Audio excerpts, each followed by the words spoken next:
Download our app available from the App Store and Play Store.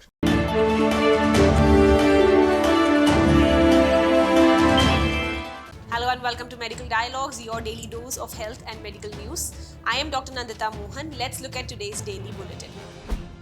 A team of doctors at Medanta Hospital here has successfully performed the country's first three-way transplant swap or paired exchange in which 3 patients simultaneously received life-saving liver transplants, the private medical facility said on Thursday. The surgeons who conducted the rare procedure included Dr. A.S. Soin, Dr. Amit Rastogi and Dr. Prashant Bhangui, the hospital said in a statement. The recent unprecedented surge in COVID cases in China has set alarming bells ringing worldwide. Government of India too has expressed concerns. Fear and panic seem to be driving the masses. Government acting with an abundance of caution can be justified, but there seems little cause for worry for vaccinated healthy citizens in India. But how?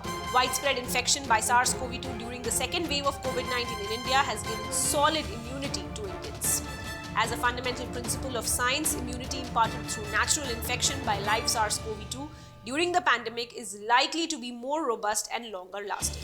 Vaccines used in India are proving to be efficacious. Results of phase 4, that is the low hospital occupancy, less frequent complications, fewer cases and lower mortality rates during the third wave and afterward are testimony to the same. The Undergraduate Medical Education Board of the National Medical Commission recently directed all the medical colleges institutes to submit the details of the students who got admitted in the MBBS course during the academic year 22-23. NMC issued such a direction to ensure that all the MBBS admissions have been made while adhering to the judicial decisions and MCI NMC regulations to make sure that no admission has been made beyond intake capacity and eligibility criteria, qualifying marks specified under the regulation on Graduate Medical Education 1997 are being followed. In a major setback, Nepal has banned import of medicines from 16 Indian pharmaceutical companies, including IPCA Laboratories, Cadila Healthcare.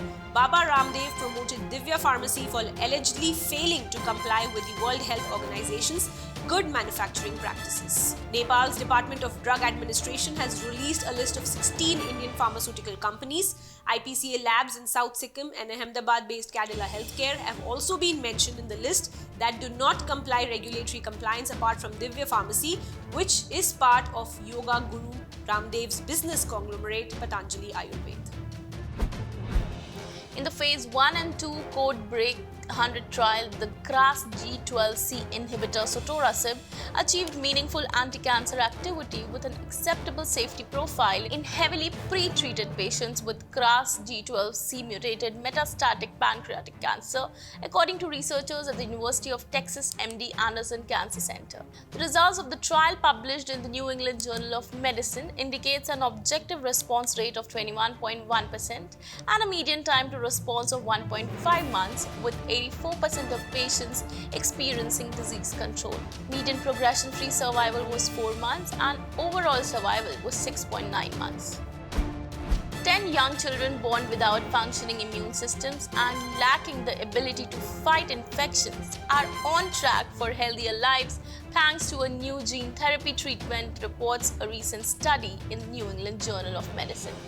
The children have Artemis SCID, a very rare genetic disorder that is typically treated with a bone marrow transplant from a healthy donor, ideally a matched brother or sister.